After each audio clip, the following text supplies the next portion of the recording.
Welcome, ladies and gentlemen, to Mutually Collaborate, an initiative by ULP and Old Mutual. I'm Tsepo Mokhotu from ULP, and I'll be your host for this program. Today, we are discussing leadership essentials for entrepreneurs. To unpack this topic, I'm joined by Prof. Maurice Khadebe, Chairman of ULP and Head of Wits Business School and Director. Prof, welcome. Thank you very much, Tsepo. I feel very honored and privileged to be on this platform. Thank you very much. Great stuff. Thanks, Prof. So unpacking this topic today, it's really a topic that needs to be addressed, that we need to go deep and unpack all the necessary aspects of it. Can we just watch where you take us through some of these key elements tonight? Today I want to speak about leadership essentials for entrepreneurs. This is based on my own personal experience when I was starting to become an entrepreneur, as a small entrepreneur, as I rose through the ranks of entrepreneurship and medium-sized entrepreneur and became large player in the entrepreneurial space. I somehow tended earlier on in my life, forgot that I am a leader. When you are an entrepreneur, you are thrown into a leadership role, whether you like it or you don't, whether you think you're a leader or not, whether you think you're born a leader or leader that has been developed, it doesn't matter. You are already a leader. And that's very, very important to understand. And that's why this topic is so essential for entrepreneurs, that you need to understand leadership essentials that you need to possess, exhibit, and live out as an entrepreneur. That's our topic today, and I want us to talk about that in a little bit more greater detail. I'll give you quickly 7 points that I would like you to focus on in developing your leadership talent as an entrepreneur. The first one, clearly you must have a vision and a goal, and it must be painted in your mind as a picture that is clear that you can see, and your job as a leader is to make sure that that vision, you're able to articulate it, you're able to speak about it, and do not tire to talk about it, and persuade people to deliver on that vision. Because that's your guiding North Star. And where is the vision comes from as an entrepreneur? It starts with the problem that you want to solve. Any business must solve a problem. And then once you've identified the problem you need to solve, you must have a solution for that problem. That becomes the vision that drives you. Once you've developed that vision, you then develop a strategic plan and how you're going to implement it, execute it, and you must be clear about the goal that needs to be attained. So, number one, be clear about your vision. Be clear about your direction. Be clear about your North Star. Be clear about where you are going. And that's important as an entrepreneur.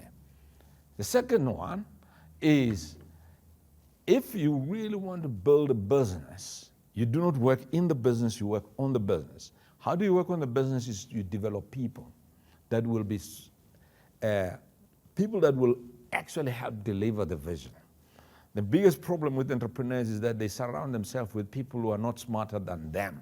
And they have what I would call a syndrome of wanting to be the most brightest, the most smartest, and the most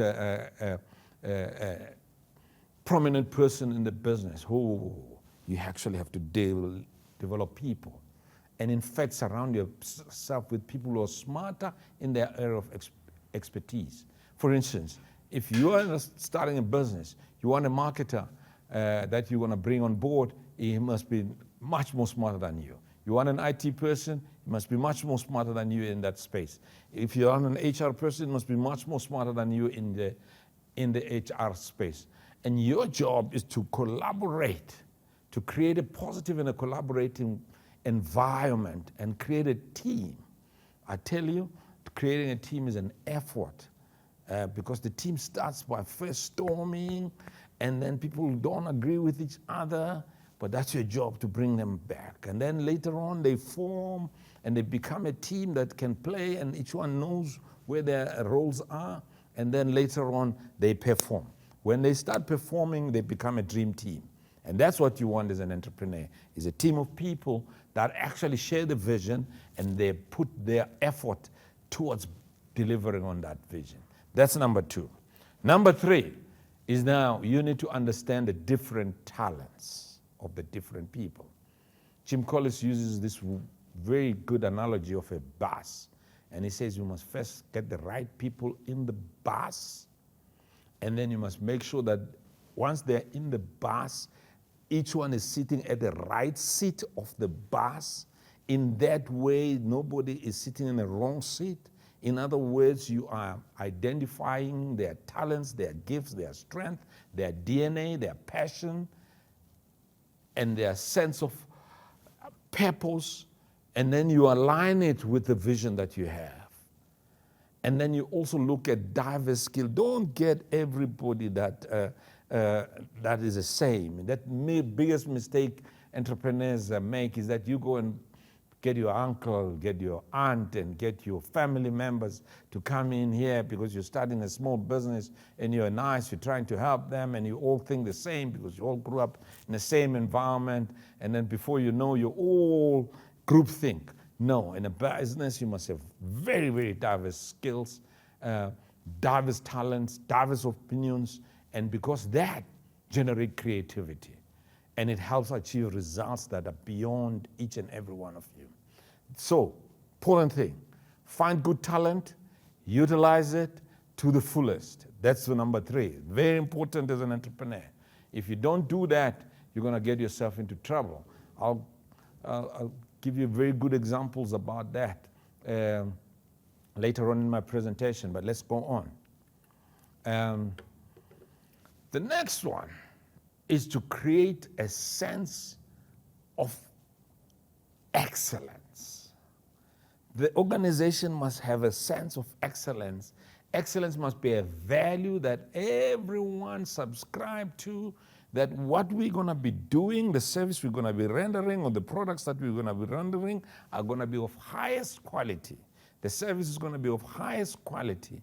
And the ambience, the atmosphere, the look and feel of the place must be impeccable. And the way you show up is also very important because you need to show up in an excellent way. So, and your talent then must know that you're going to hold them accountable to the standard of excellence that are high. I promise you, if you're a person that enter into a business and you get a sense that things are disorganized here, things are not starting in time, the service is poor, people just walk away. They vote with their feet. They walk away with their money.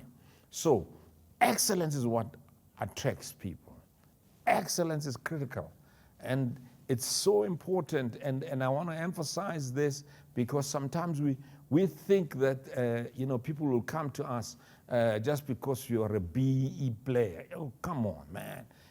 People are not buying BE. They buy excellence. They buy quality. They buy service. They buy value. And that's what you need to. So you need to create a zone of excellence, what I call. Your operations must work like they're like a clock. I remember when I was looking for a job and I entered into different factories. I was interviewed and I went into one of the factories, and when I looked around, everything was just all over the place. And it was dirty on the floor, and I realized, no, I don't want to work in this place.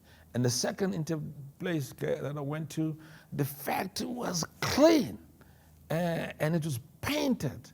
The green zones were painted, and you could actually eat from the floor. And that made me to say, I want to join this company. And that's very, very important. Excellence goes a long way. Number 5, let me tell you something. When you are an entrepreneur, you're going to meet a lot of challenges, a lot of problems. You're going to meet a lot of setbacks. You're going to meet a lot of headwinds that are going to be discouraging you. Every day, every moment, you'll be meeting problems. What you need to develop is internal resilience, ability to have hope that tomorrow is going to be better, and ability to just go through tough situations When everybody wants to give up, you can't give up. You have to persevere in the face of adversity. I promise you, if you don't have hope as an entrepreneur, you're not going to survive. If you don't have resilience, you're not going to survive. Many entrepreneurs fall by the wayside when it comes to this element, because they start with a big bang, a lot of excitement, a lot of energy, and a lot of vision, and thinking, I'm going to make a lot of money very quickly. When the challenges of life comes in business, setbacks come and hit you from all angles, you realize, my dear God, what have I set myself in? And then you want to resign, and you want to pull out, and before you know, the whole atmosphere is an atmosphere of despair, because the people that have been following you see it. So every time we walk into your company or your startup company or your organization, walk with a sense of hope. Let's go to number 6, which is the most important one. Ethical leadership. Do business the right way. Do business with clear integrity, clear principles, especially in this day and time and in this age where corruption is at its height. You will differentiate your business by being an ethical leader, and your business must be clear. I promise you that if you do that, especially when you operate in this day and age, throughout this country and throughout the continent and throughout the whole world, the only way people will respect you is when they will try you, I promise you. They will try to tempt you to do unethical things. They will try to tempt you to forget about your integrity. But if you consistently say no, before you know, everybody will be knowing that this is an ethical business person, and then they will never try again, and they will respect you and admire your business. The last one, innovation. What made you successful yesterday will not make you successful tomorrow. I can tell you now. You have to be always pioneering genuine innovation. Look at your business model. Is it still relevant? Change it as quickly as possible. Respond to the challenges that the environment comes in. We're living in a VUCA world, which is a very volatile world, very uncertain world, changing world, and a very ambiguous world. And you need to be agile. You need to be creative. You need to have solutions that comes in and meet the needs of the customers or your clients or whoever you're working with. Because if you're not, you're going to, most of the big organizations have disappeared. I can mention a number of them. If you're old enough, you remember there was Kodak cameras. Where are they today? Gone, because they didn't innovate. In fact, pride was really in the minds and hearts of the executives. I remember as a case study even today, executives said, no, never, nobody's going to leave Kodak. Where is it now? BlackBerry, where is it now? The executives of BlackBerry thought, well, with 50% market share, iPhones will never come in. They came in, they took the market. There's a list of companies, and things change so quickly. So you need to innovate always to make sure that you succeed. So I want to basically say, you are a leader with an entrepreneur. Know that, and spend your time developing your leadership talents, gifts, and your skills and your competences so that you can be able to lead the organization, the business, and make sure that it is sustainable, and you can create a legacy that you can leave for your generations and the next generation and the next generation. Wow, that was amazing discussion that Prof has covered, and it really just helps us to really focus on all these issues around entrepreneurship and the essential skills that are really needed for the entrepreneurs in this space. Given that we are in this vibrant entrepreneurial landscape of South Africa, effective leadership is the cornerstone for success, and entrepreneurs operating in this diverse and dynamic market face unique challenges and opportunities necessitating a strategic approach to dealing with leadership. So today we're going to explore this. Prof, I want you to take the first question for me. What are some of the pitfalls when drafting that vision? As you covered the first point around vision, what are some of the pitfalls that entrepreneurs get into when drafting their visions? That's a very good question. First of all, the biggest pitfall entrepreneurs, when they're drafting their vision, is that they draft unrealistic vision. They've got high hopes, and they draft something that is, we keep on always, sometimes they encourage them, says you have a big head, a big, bold, and audacious goal. But you need to make sure that that vision is also realistic and achievable and is actually smart in the way, as we know what smart is. It must be very specific, it must be very measurable, it must be achievable, and it must be in a way that you can be able to report on it, and it's time bound. And that's the biggest weakness of our visions. They don't break down into chewable, achievable steps in order to achieve them. Awesome. And I had a follow-up question on that, because when you were explaining, especially that measure, because sometimes we put these goals, but they are not realistic in terms of measuring them. Yeah. And what are some of the examples you could give in terms of specifically setting goals that are specifically measurable? So what are some of the stuff they could put for themselves? Maybe you're just a startup, some of the stuff they could measure themselves right from the beginning to make sure that their goal is attainable. Well, first of all, you need to put, if you're a startup, the most important thing that you need to do is to go out and sell your product. So revenue target must be clear. And I'm talking revenue and not market share, because sometimes we go for market share. Revenue, how much are you going to sell? So if your production entity, what is the production target that you're going to set?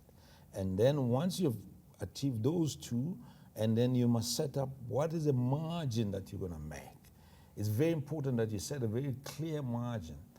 Margin, you can call it whatever you call it, maybe gross profit. And then you must be clear what are your expenses are going to have here. And then set very clear, and then set your profit targets. And those must be very clear early in your startup of the business. Set them very, very clear and monitor them very carefully all the time. Great. I like it, Prof. So then you spoke about people, that you need to make sure that you assemble the right team.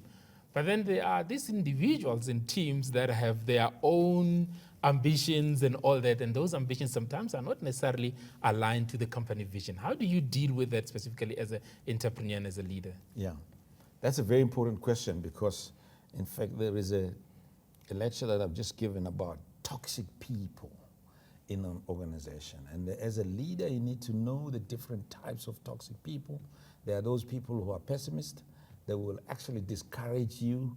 And there are people who are energy drainers. Yes. They basically those people who will drain your energy, high maintenance people. And there are those people actually up front who do not agree with the vision. And that's why there's a word called division. Division means two visions. Yes, you can't have two visions in an organization. And the best way to do, and I know it may sound a little bit brutal, but if ever there's any toxic person in your organization, whether it's an energy drainer or it's a high maintenance person or it's a non-performer, early in the startup, you just can't afford to carry baggage. You have to take very quick decisions and let them go.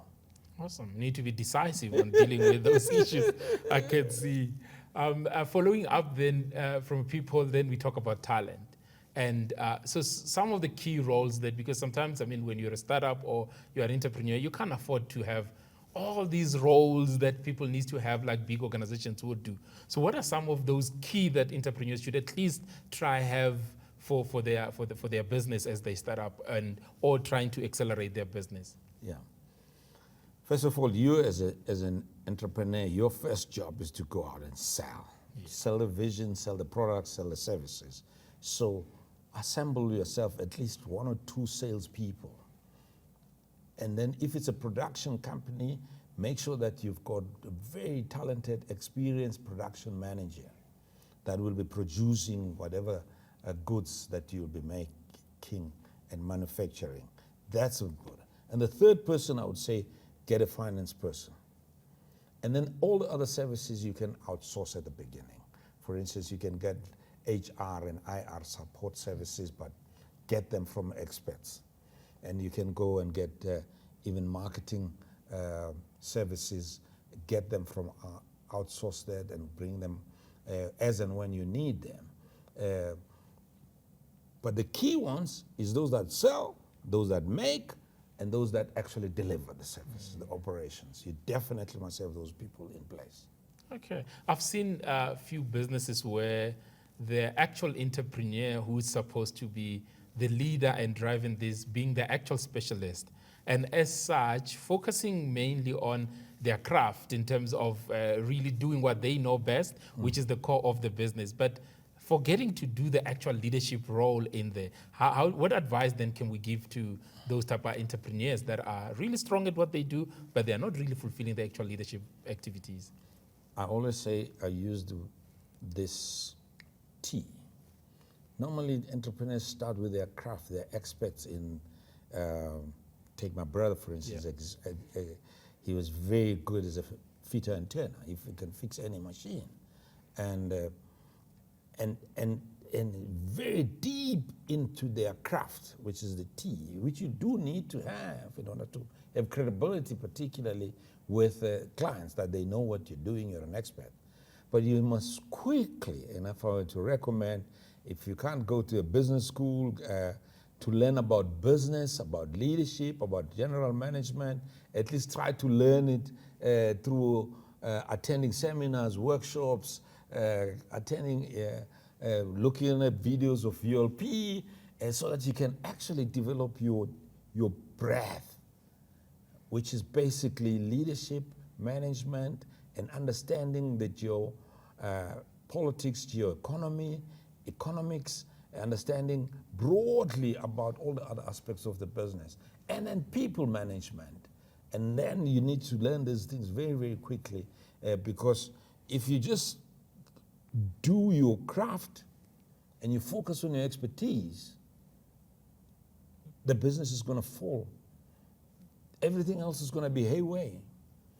And you will produce a nice product that you have, but there's nobody to sell it, nobody to market it, there's nobody is there to really give it life. And that's the problem with experts when they do not surround themselves with the right people. Great, and I've seen that as well. Having been to a business school, I've seen some of these important skills that you really need. Even at corporate, you need some of those skills to really help you, because sometimes you might have all these activities that need to happen, but you don't have skills to be able to identify what's really important, what's urgent, what's not urgent, what can be delegated, and all that stuff, because you're so used to just doing what needs to do. But I've seen that some of the skills you get, specifically at management level, you start being able to prioritize and knowing what to focus on and not what to focus on. Very, very important. You must know what you know, and you must know what you don't know. Yes, yes. The smart people know what they don't know. Yep. And then you make sure that you get the skills and talents that will complement you. And then you need to rise above the business and be working on the business rather than inside the business.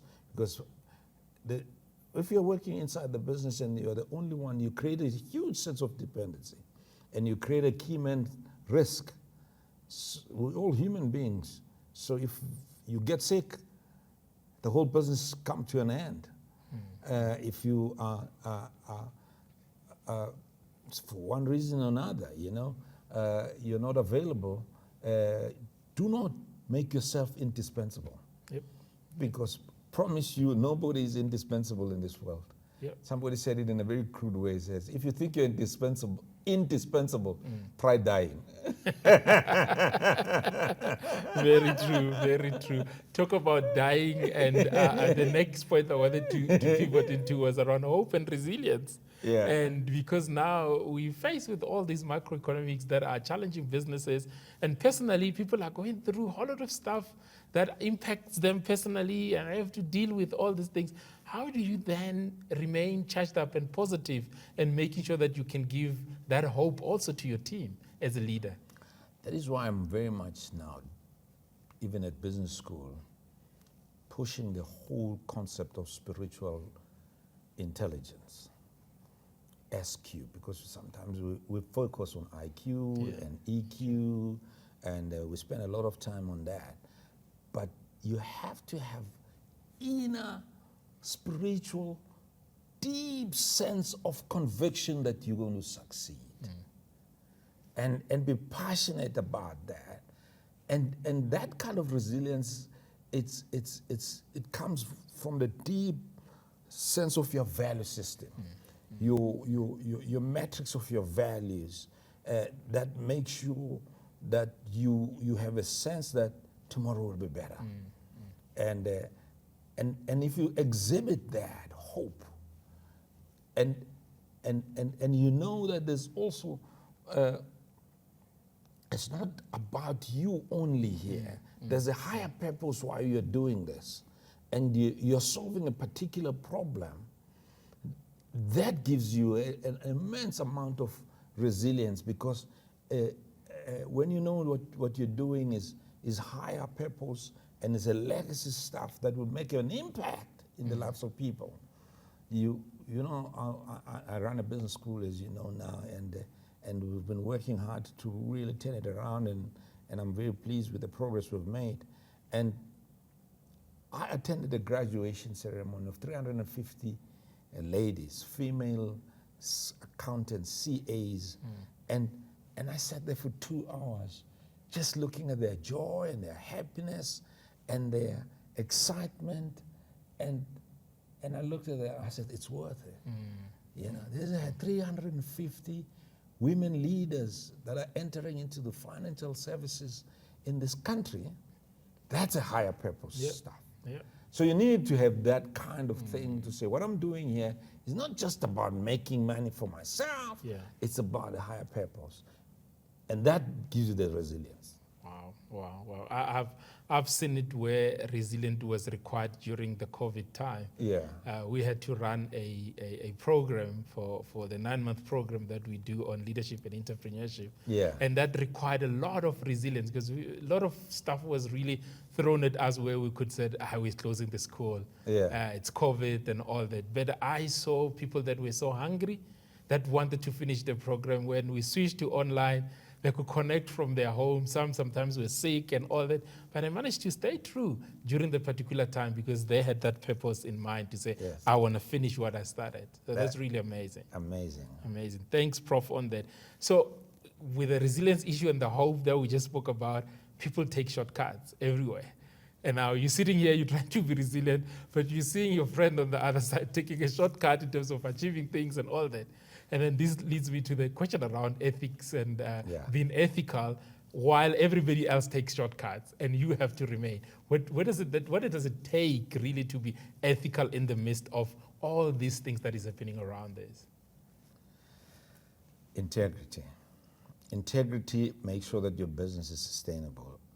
I'm telling you from experience, having grown business now for over 3 decades, I've got friends, colleagues, people that I've grown up with who took shortcuts. And I thought at that time they are overtaking me and they are doing better than me. And because I've got this inner locus of control and metrics of value system that drives me, I never took a shortcut. I promise you now, some of them, it's sad. It's sad because we lose so much talent in this nation. People now get into serious scandals. They get arrested. They get named in Zondo Commission, and what you thought was successful, it comes down tumbling like a ton of bricks. So all I can say to you is that if you want to go far, stay with integrity. If you want to take a shortcut, you're going to fall into a ditch very quickly. If it's not a ditch, it's a cliff. And you're going to there is no question about that. The rules of the law of the universe is that if you don't do right things, you'll soon pay the price. Remind me of the saying that you like to quote quite a lot when you say you're running your race in your own lane and in your own pace. So as much as people are doing all these things around, you need to remain to that. Otherwise, more than 3 decades later in business, I can tell you now that is true. Awesome. That's really great, Prof.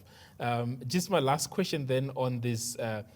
We're talking 4IR, we're talking digital, we're talking innovation and all that. How can an entrepreneur foster an environment that accommodates innovation instead of really doing the tried and tested ways of doing things? You have to create an agility mindset within your team. And you need to literally make them to have this unease about success. Immediately you've succeeded, if you're manufacturing these bottles, you must think about how can we make it better? How can we continuously improve? And once you've achieved, as Nelson Mandela says, once you've achieved this mountain, you pause, you celebrate, and then you look up, you realize there's still another mountain to climb. So you have to create that culture of agility, innovation, creativity, because if you do not disrupt yourself, somebody's going to disrupt your business.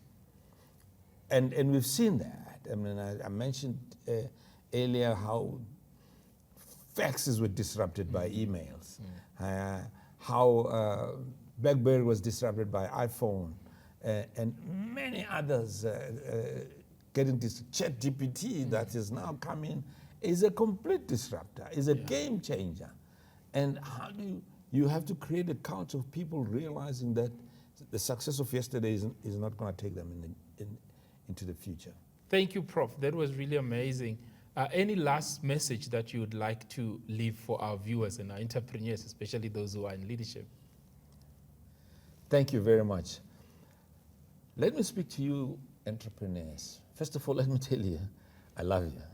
And I love you from the depth of my heart because I grew up in an entrepreneurial family. My grandfather started a small business, and that business grew, and it lifted the entire family out of poverty.